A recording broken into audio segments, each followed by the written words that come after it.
it emerged from the devastating cloud of the Black Death and brought innovation, spectacle, and the glorification of man. It was an explosion of new ideas from some of the greatest minds of all time. Filippo Brunelleschi was the ingenio, the ingenious man. It produced some of the greatest works of architecture, art, and engineering the world has ever known. The enterprise of Renaissance engineering is recovering this ancient knowledge. I don't think that any other period in the history of Western civilization can brag to having produced so much genius. But achieving such genius was a struggle, as builders battled unprecedented natural disaster, church dogma, and each other. And the Italian peninsula becomes the cockpit, the fighting point. This was the age of architects, and it created a bold new sense that nothing was impossible.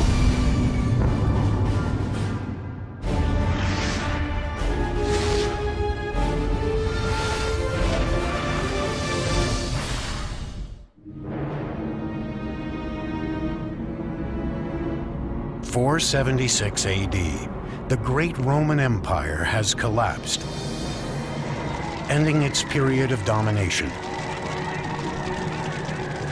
The emperors who ruled and shaped the region have been dissolved, and Western Europe has become fractured. For centuries, Europe is dominated by a line of German kings who call their domain the Holy Roman Empire. But by the 12th century, a loose collection of Italian republics is taking shape. Together, they aim to recover the past glory of Rome. They would revitalize Europe and engineer the blueprint for the modern Western world. Hi, I'm Peter Weller. And in 2001, I came here to the city of Florence to finish a master's degree in Italian Renaissance art history at Syracuse University in Florence. The Italian Renaissance is as overwhelmingly mind-blowing as it is beautiful. It is the most impacting epoch of the last millennium. It is the age of invention with Da Vinci and Copernicus and Gutenberg, but it is also the age of the cult of personality. It is the time when that unknown artisan or craftsman will become the artist. It is the time when that nameless builder will become the architect. In the 12th and 13th centuries, Italy is really beginning this sort of rebirth.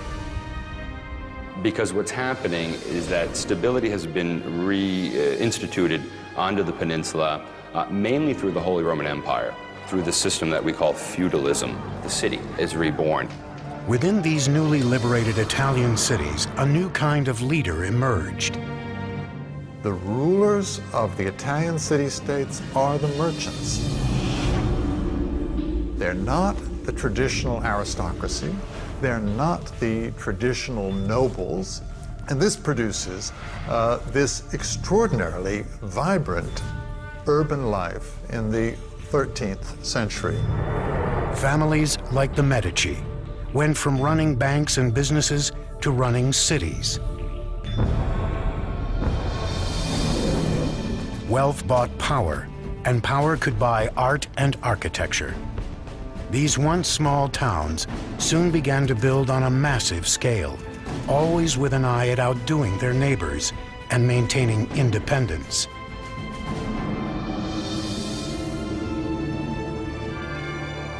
The foundation for the Renaissance is the city. Everything that happens in the Renaissance, from art, architecture, engineering, literature, all the things that go on depend upon the city.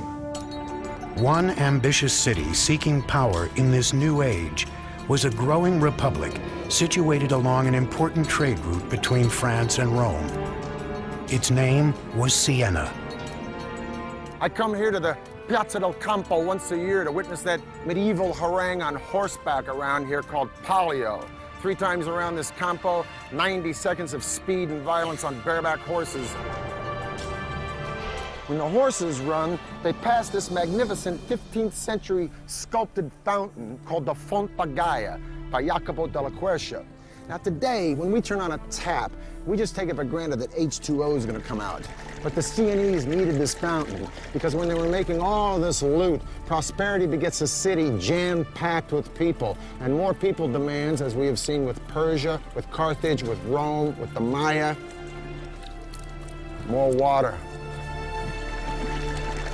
But providing sufficient water for this city would prove to be a massive challenge.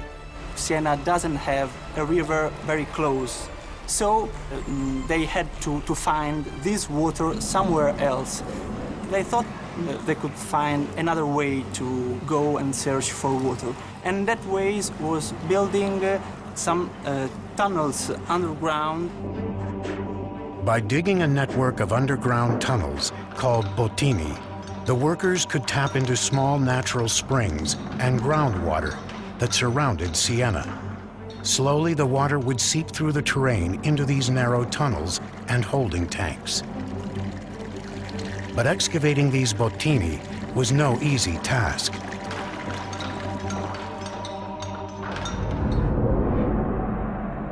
Workers used shovels, picks, and chisels to chip away at the calcite deposits in the tunnel, working in dark, dusty conditions, often no more than a few feet high.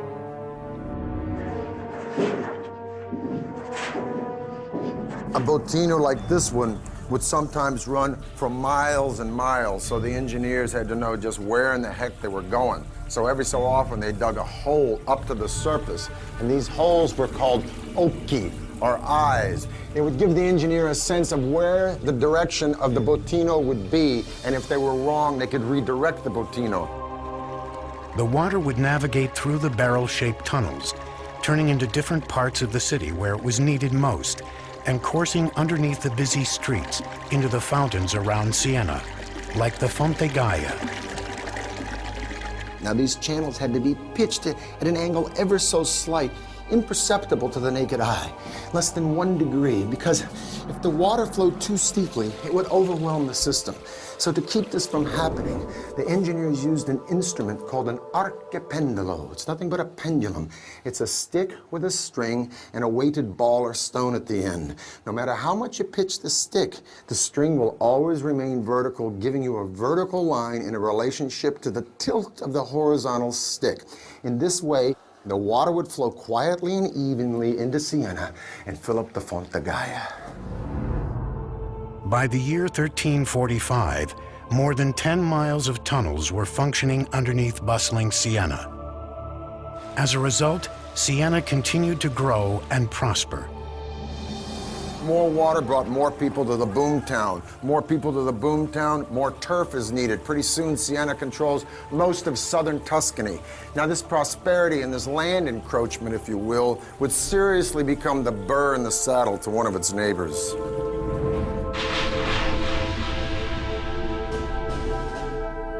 Florence and Siena are the two dominant republics in Tuscany. It was a rivalry on all levels: economic, political, artistically. And in the 13th century, the city-state of Siena, in all three of these categories, was probably Florence's superior. The two republics would go head-to-head until Siena delivered a crushing blow at the Battle of Monteperti in 1260. Siena fights Florence. And to put it bluntly, Siena kicks ass. Florence goes home in humiliation and defeat, but guess what? That ain't gonna be for long. The hydraulic engineering that made Siena the place to be couldn't sustain it through one of the greatest natural disasters the world had ever seen. In 1347, the Black Death struck. And according to the eminent humanist writer Giovanni Boccaccio, who witnessed the Black Death, the disease killed so fast that you could lunch with your friends and dine with your ancestors in heaven. One conservative estimate is that Siena lost over 60% of its population in a matter of months. One thing is for certain, after the Black Death, Siena would never be a major player again on the stage of early modern Italy. That singular event probably marks the end of Siena's role on a kind of international scene, and it also marks the beginning of Florence's rise to power. The city of Siena was shattered. It would leave the door wide open for its arch-rival, Florence, to step into the void and engineer its own rise to power and glory, culminating in one of the most magnificent monuments of the modern era, a structure no one thought could ever be built.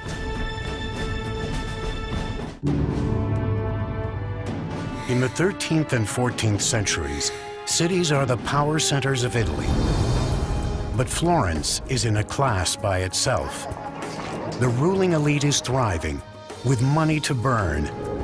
Man and his unlimited potential are taking center stage. It's a revolutionary idea called humanism. Humanism, quite simply, is an interest in the ancient world. In Italy, all you had to do was look around at the ancient ruins and understand how great man had been in the ancient world.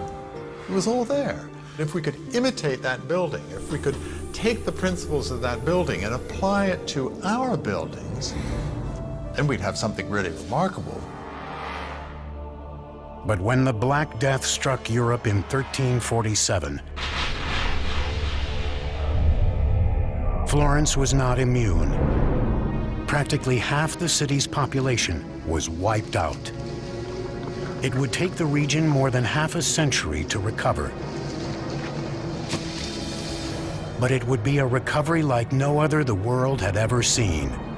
It was called the Renaissance, which means literally rebirth or revival. Throughout Tuscany, an elite patron class of super-rich families would wield their private fortunes to commission magnificent projects to work for the people.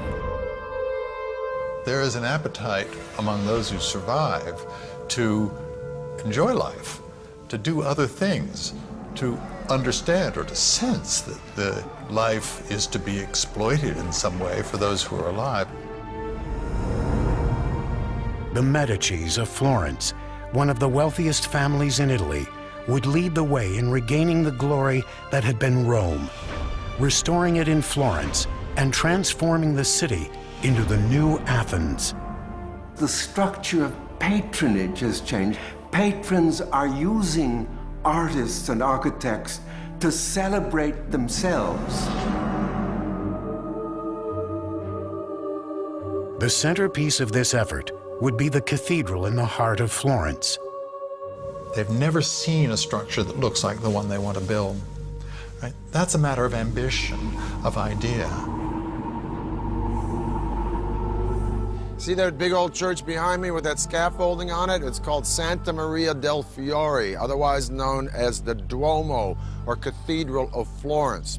It was built by a guy named Arnolfo da Cambio around 1200s, but you know what? He was dead before it was ever finished. Arnolfo intended for the church to have a dome, but he's dead, so the church stands for a whole bunch of decades without any dome on it at all. Finally, in the 1400s, it's left up to a guy wearing a real genius suit named Filippo Brunelleschi to not only change the entire idea of building, to become an architect, but to make the entire field of architecture a design. Brunelleschi had grown up in a middle-class family and was expected to become a government bureaucrat like his father. But Brunelleschi was interested in the art of design and first became a master goldsmith. It's only in his early 30s that he then moved over and began to become what we now call an architect. Now, Brunelleschi is a maverick and he's brash. His dad is a notary. Brunelleschi wants to study sculpture. Wonder how his dad reacted to that one, huh? Probably like my old man reacted when I told him I wanted to go to New York and become an actor. In any case, by his early 20s, Brunelleschi is a pretty fair goldsmith. Now, in 1401, the baptistry decides it wants to replace its doors, so they hold a competition. Competition comes down to two guys, Brunelleschi and the international Gothic man of the hour, Lorenzo Ghiberti. Brunelleschi was pretty good, but he ain't no Ghiberti. Ghiberti wins, Brunelleschi runs away with his tail between his legs, humiliated in defeat. He loses the competition to Ghiberti in 1401. And it sets up the kind of perfect opportunity for him to leave the city of Florence, then go to Rome and study the secrets of the ancients. Brunelleschi may have spent nearly 2 decades studying in Rome, examining the most important structures of great Roman engineering. Renaissance Italians are fascinated with the way Romans did everything, the way things were done in ancient Rome, and building is no exception. A big part of the enterprise of Renaissance engineering is recovering this ancient knowledge. One structure in particular may have had a lasting impression on the young Brunelleschi: the Pantheon. Had the Romans found a way to build it without complex wooden scaffolding supporting it? Over those 2 painstaking decades, he may have examined every inch of that dome, which spanned 142 feet, struggling to unlock the secrets of its construction. When Brunelleschi returned to Florence, he could have brought with him the secrets of Roman dome construction. It seems that Brunelleschi reappears in Florence just at the time that the opera of the cathedral was in fact planning on this competition for the design of the dome. The cathedral was to be, upon completion, the largest church in all of Christianity.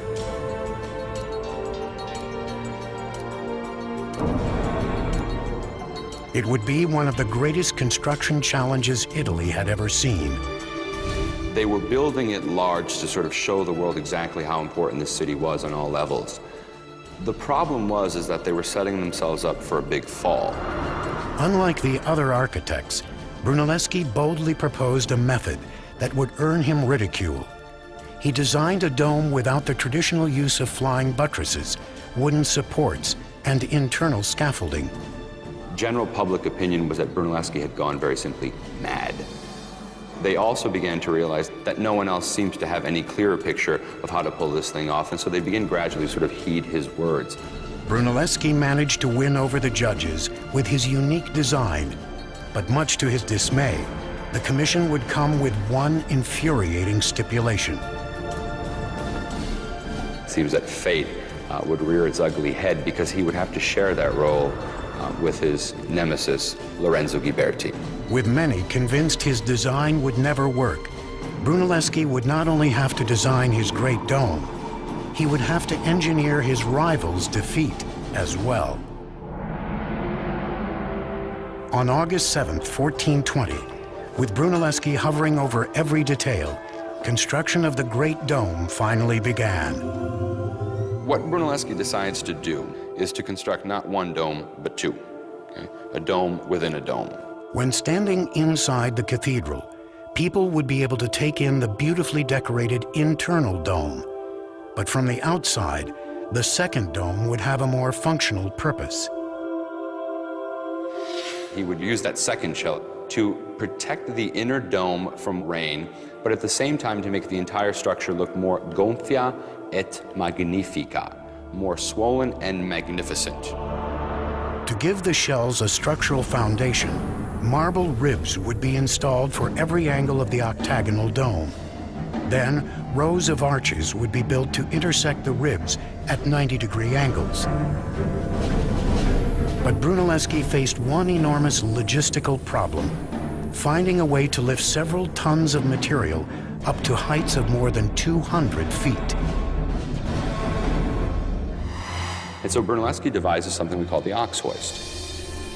Oxen yoked to a tiller turned a vertical shaft to raise or lower the hoist.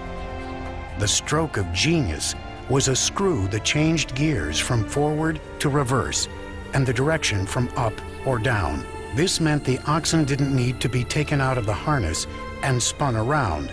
They could keep walking in the same direction to both raise and lower the hoist, a saving of literally hours every day. By the end of the project, it would lift an estimated 70 million pounds. But the material that had been so carefully lifted still had to be moved laterally and then perfectly placed hundreds of feet in the air. To accomplish this seemingly impossible feat, Brunelleschi designed a second entirely new kind of hoist called a castello. The castello was a crane that they used to move weights horizontally. Perched high on the cupola and resembling a gallows, it used a crossbeam and counterweight system, allowing builders to place material with millimetrical precision. These are the machines that he was introducing, and these are the machines that made it possible for such a dome to have been built. But all of this creative thinking still didn't solve the fundamental challenge of constructing such an expansive dome with no internal support. Brunelleschi would still need to figure out how to prevent it from collapsing. It would demand his greatest leap of imagination yet, combined with a lot of hardcore calculation.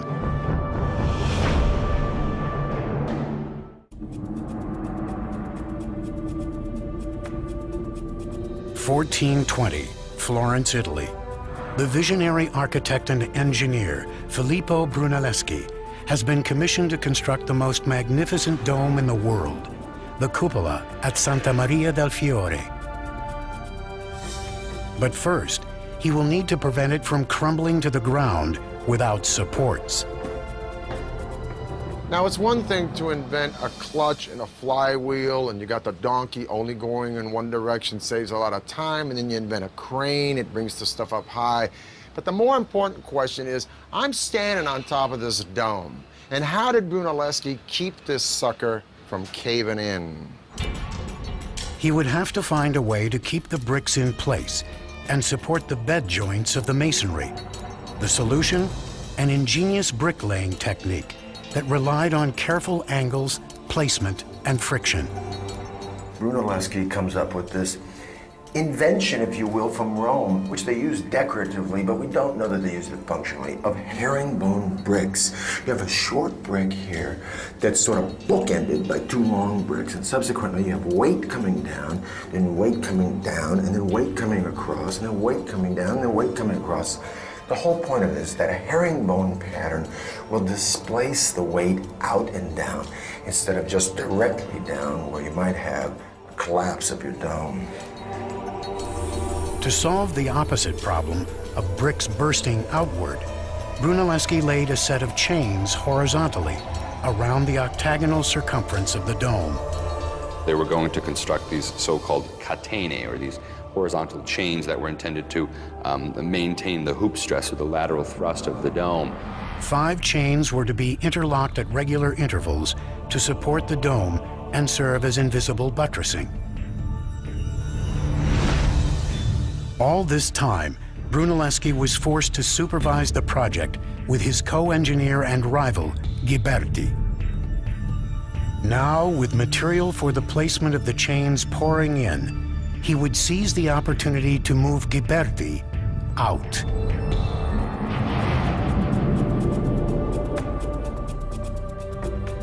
In August of 1423, Brunelleschi called in sick. Ghiberti rather reluctantly then begins the direction of the placement of these wooden chains. And as soon as Brunelleschi heard that the process had begun, he miraculously recovers, inspects the quality of Ghiberti's work, and criticizes it publicly, saying they would have to undo everything he had done.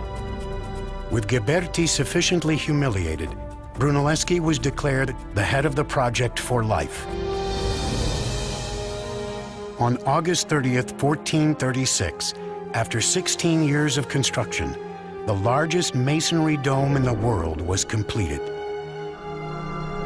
But Brunelleschi's career was far from over. Even before the completion of the Duomo, he had been experimenting with perspective and mathematical proportions. Although his structures appeared simple and straightforward in design, there were spatial games being played with the lines of buildings.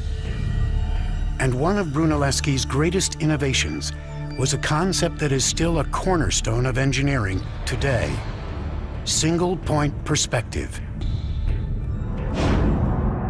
By looking at this 8-sided baptistry and the other buildings surrounding it, Brunelleschi realized if he placed three-dimensional buildings on a two-dimensional plane, they would disappear at a finite point, called the vanishing point. This idea that the apparent size of an object would decrease with increasing distance from the eye would transform the entire landscape for artists and architects around the world, allowing the concept of the blueprint to emerge. What it does in architecture is change the game all the way through Frank Lloyd Wright and to Frank Gehry today. Because architecture is no more just building. It isn't figuring it out in the dirt and saying, hey, if this wall is that long, we got to make the spire that high. Now they can deduce it and put it on paper. It's no longer the builder who's in control, it's the architect. Before Brunelleschi, most projects were based on approximate models. This would come to an end when Brunelleschi began this practice of what we call paper architecture, and that is clearly indicating what his plans were, and then begins the sort of modern tradition of architecture today. Brunelleschi's radical new designs would be put to the test in 1442 in his construction of the Pazzi Chapel. Now, this building behind me is the chapter house for the Church of Santa Croce, a Franciscan church. It's called the Pazzi Chapel. I'm going to talk to a man I'm a little nervous talking to. He's one of my own professors from Syracuse University, Dr. Rab Hatfield, and he's going to explain why this chapel is distinct from what Brunelleschi was doing before this. Let's go look on the inside. Let's go see them. It's all about relationships. He's trying to figure out an arrangement of all of these pieces so they all fit together perfectly, just the way the bones all fit together in your body. Right. Your Renaissance architect, thanks to the invention of scientific perspective, where they learn how to represent space, and it's Brunelleschi who invents this, learn to see things in 3D, learn to imagine things in 3D.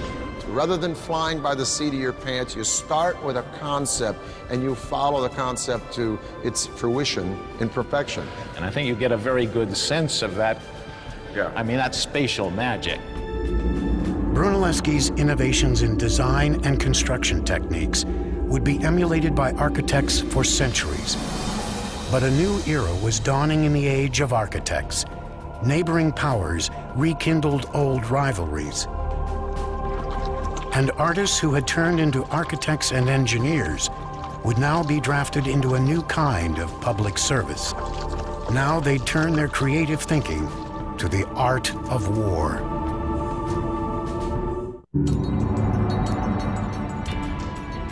(1459). Filippo Brunelleschi has become the father of Renaissance architecture, making Florence a mecca for innovations in design and construction. Now his methods and ideas spread beyond his republic, as architects throughout the region would launch ambitious building campaigns. Filippo Brunelleschi transforms all of architectural design by using Roman elements like this column and pilasters and numerical proportions, integrating them into an elegant and beautiful whole that is never overwhelmed by one of the parts. But he doesn't write it down. It's up to a young guy, the next generation, Leon Battista Alberti. This guy did everything. He wrote about architecture, archaeology, political science, religion, even wrote about horseback riding. He's a pretty good designer and architect himself. Now, everyone starts to read about Alberti, including a very powerful guy at the moment, Aeneas Silvius Piccolomini. I love that name, Aeneas Silvius. So for all of you guys out there like me having a little bit of a heart attack because your wife just said, honey, let's redecorate, get a load of this. Pius reads Alberti and says, you know, I'd like to do that little Roman thing for the place where I was born. What, the house? No, the whole town. Aeneas Silvius Piccolomini became Pope Pius II in 1458. By 1459, he had turned his attention to his hometown of Corsignano and commissioned a first attempt at constructing an ideal city.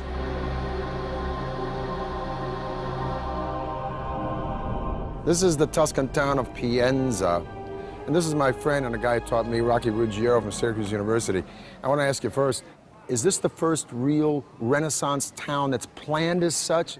To come to this backwater town where, you know, population is a couple of hundred people, it kind of gives Pius free rein. So what he does is to create this rather imposing cathedral. And it's that first impression that you get. And then around this particular structure, he will organize all of the other various archetypes. If this piazza is so perfectly planned, with its perfect bishop's palace and its cathedral, why are these streets always crooked? I come up here, I don't know where I'm going. This is actually done intentionally. One thing they didn't want to do was to let people know how small it was. And so they intentionally keep these streets from forming a direct axis so that you always have a corner that's sort of obstructing your view, and it makes it seem much larger than it actually is. By the time the transformation was complete in 1464, more than 40 buildings had been constructed or refurbished. Each on its own was an important expression of revolutionary ideals. But it was the town as a whole that represented everything the age stood for. And yet the harmonious feeling in Pienza would not last long. The radical new ideals that glorified man and human potential were being challenged.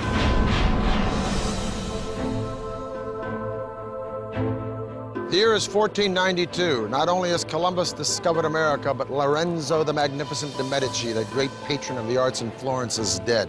But a lot of Florence is sick of the Medicis and their cronyism, and they want the Medici kids run out of town. Plus, they've been listening to the sermons of a small Dominican friar named Girolamo Savonarola, who preaches from the pulpit in the Duomo, railing against corruption in both church and state. He advocates a return to a Florentine republic and civic pride and values through piety. Savonarola warns that if Florence doesn't get its house in order, the winds of God's vengeance will blow through the city, and indeed an evil wind is ready to roll all the way through Italy in the form of Charles VIII of France, who wants to reclaim Naples in the name of his country and threatens to sack any Italian town who stands in his way. Savonarola begins to predict an invasion of some sort. And when it finally comes, he's able to say, you see, I predicted this, I foretold it. He is able to kind of pass himself off as a prophet almost in the Old Testament mode. This crusading friar's vision of invasion would come true. In 1494, Charles VIII, King of France, stood poised on the Tuscan border, ready to march through Italy with his army. Still made up of smaller republics that were feuding among themselves, Italy was ripe for takeover.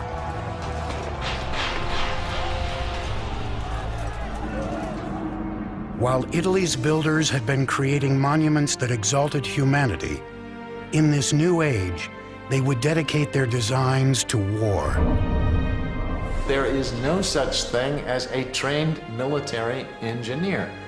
And so it is that your greatest architects of the Renaissance, although sometimes they probably started out knowing nothing about it, were called upon to design the fortifications of major Italian cities.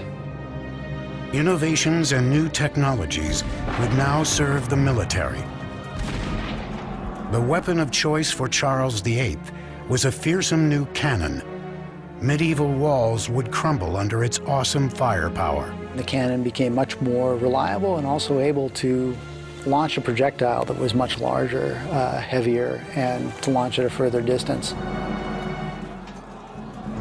And so Charles VIII brings these cannon with him over the Alps, and it becomes immediately clear that he can knock down virtually any fortification that he chooses. And this is a terrible thing. I mean, this is a crisis, right? Because all of a sudden you can't hold them off. Tall, thin medieval walls were easily penetrated and destroyed by the force of new cannons, giving Italian cities little protection. The outdated walls couldn't even support the weight of new weaponry to use against invaders. The new cannon had strong percussive powers. You could not put a new cannon on the old medieval wall and fire it because it would shake its own wall down. Italian engineers would turn their attention to designing a lower, thicker wall that would support the weaponry and resist the incoming cannonballs. This new wall will resist, in fact, these larger guns because it can absorb the impact of the larger projectile. Engineers would also redesign the layout of these thicker walls that surrounded the city. Military engineers develop an angled wall. The angled bastions, or star-shaped forts, kept attackers at a greater distance, with angled sides easily scattering individual shots of artillery. The cities become star-shaped, and you have the development of these large star plans with angled bastions that project from the city walls with their flanking coverage on either side. The angles create a series of faces. And the faces are very important because the different corners of the city can, as it were, protect one another. The bastion fort became the new model for defensive fortifications, seizing the imagination of military commanders all across Europe. But soon, the attention would shift from Florence and the rest of Tuscany to an old powerhouse that would redeem itself through monuments of glory and amazing feats of architecture and engineering.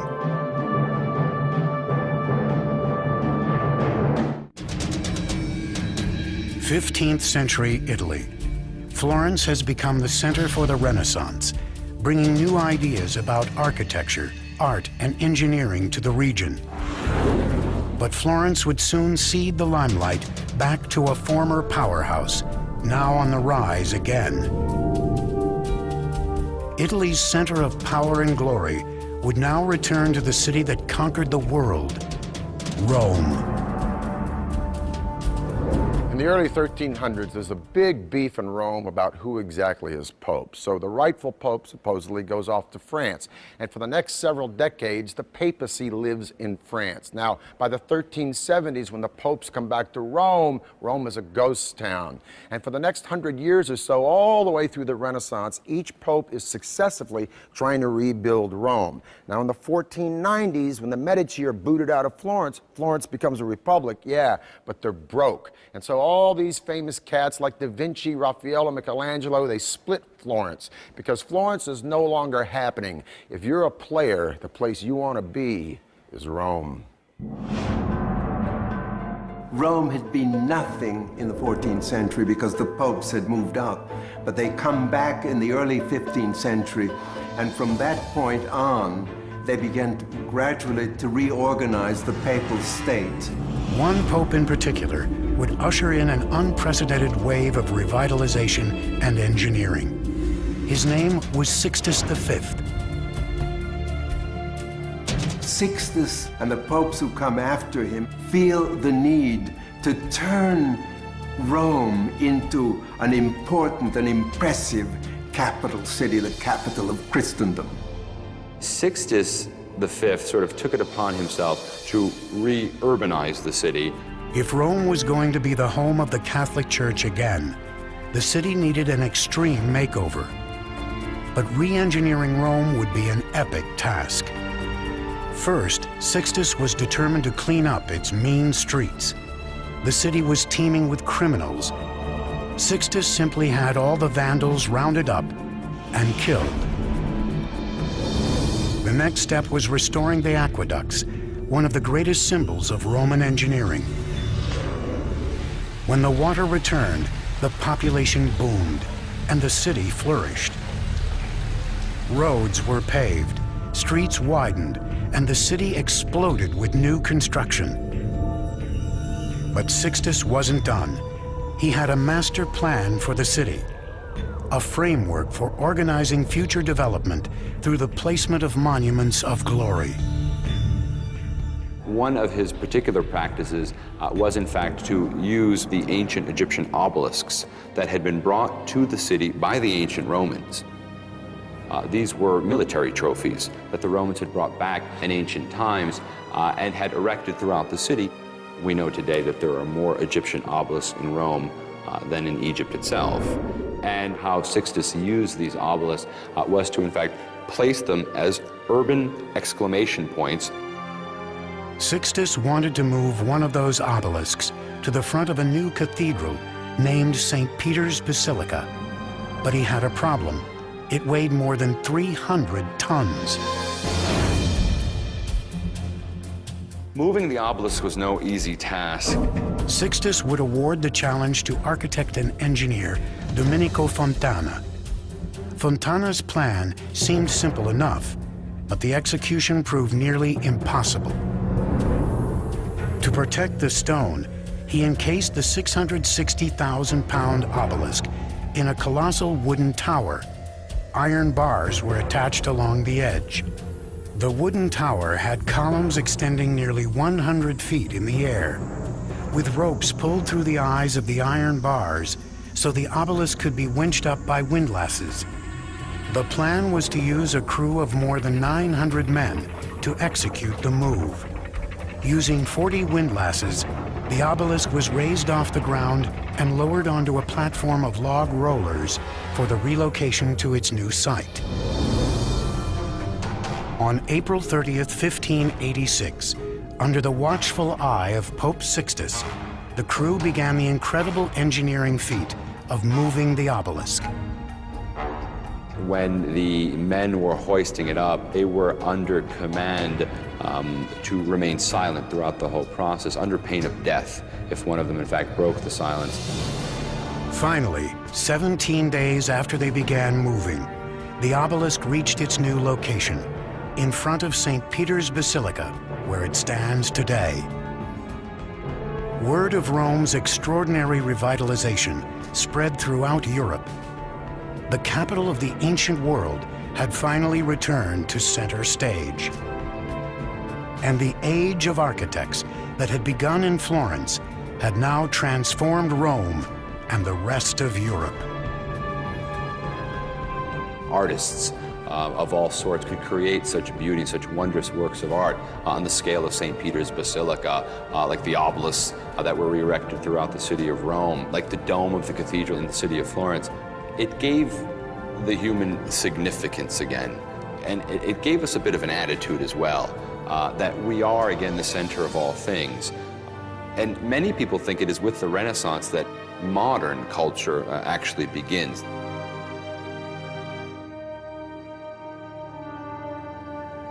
Bella Firenze, beautiful Florence.